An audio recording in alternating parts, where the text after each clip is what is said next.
ترمن د پنکار ملګری سلمان احمد یو ځل بیا را سره میلمه دی په صاحب شاه صابر په شیرونو بیا خاص کر دغه په انقلابي نظم مین دی نو مایکروفون سلمان ورته سپارو صبر ته ورول غواړي او د صاحب شاه صابر کم کلام براته په خوندور आवाज کې ورول غواړي دا مننه خاطر سے خوشاله اوسه د صاحب شاه صابر زما ډیر فیورټ دا چې کوم غزل دی روح خاد خدای دی وبخي د خانانو په سوای په دې د پښتنو ډیر ستاینم شوی دا او په پښتنو چې کوم درد او غم راغلی دی دا غي پکې هم ډیر ستاینه شوی دا نو لہذا زما په ټولو غزلو کې د صاحب شاه صابر دا یو غزل ډیر زیات وخت دی درته ډیر زیات دی دا اوریدونکو به هم خوښ شي تاسو زما کوم ان شاء الله چې تاسو هم خوښ شي سوګي اشرو لبوزي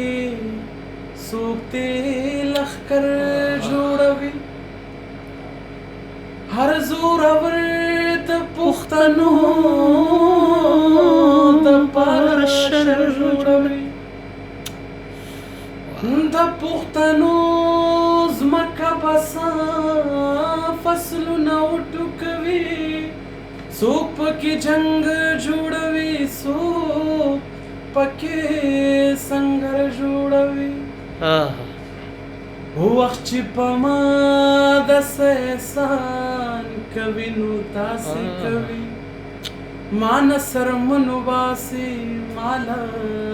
تې صادر جوړوي داسې څوک نشته چې په دې وراني کې لاس نه لري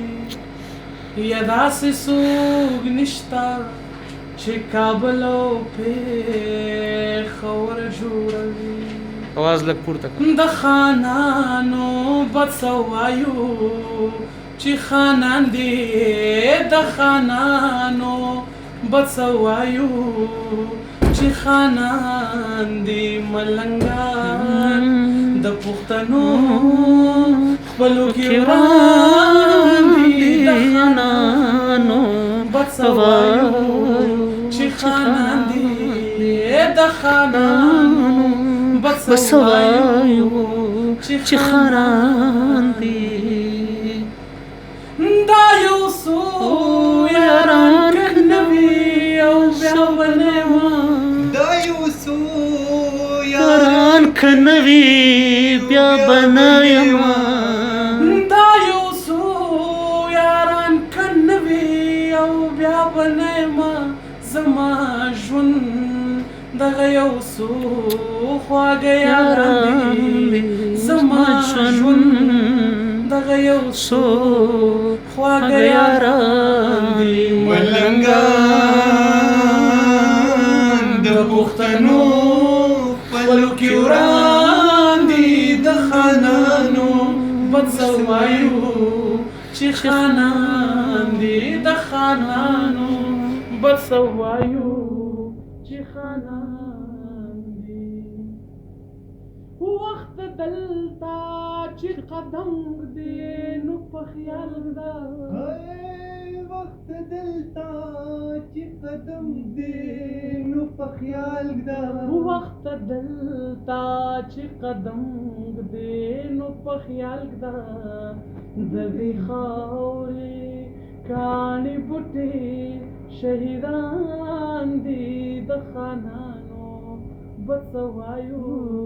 چې خانان دي د خانانو بڅوایو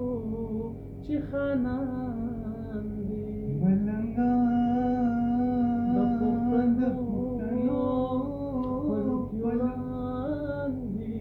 د خانانو بڅوایو چې خانان دي د خاغلو لیونو پر دې د خاغلو لیونو پر دې د صابر یاران د مینې قدردان دې د صابر یاران د مینې قدردان دي ملنګان د پښتنو خپل کې وران دي د خانانو بڅوایو وایو چې خانان دي د خانانو بس وایو چې خانان دي ملنګان د پښتنو ولګیوان دي د خانانو بس وایو چې خانان دي د خانانو بس وایو چې خانان دي د خانانو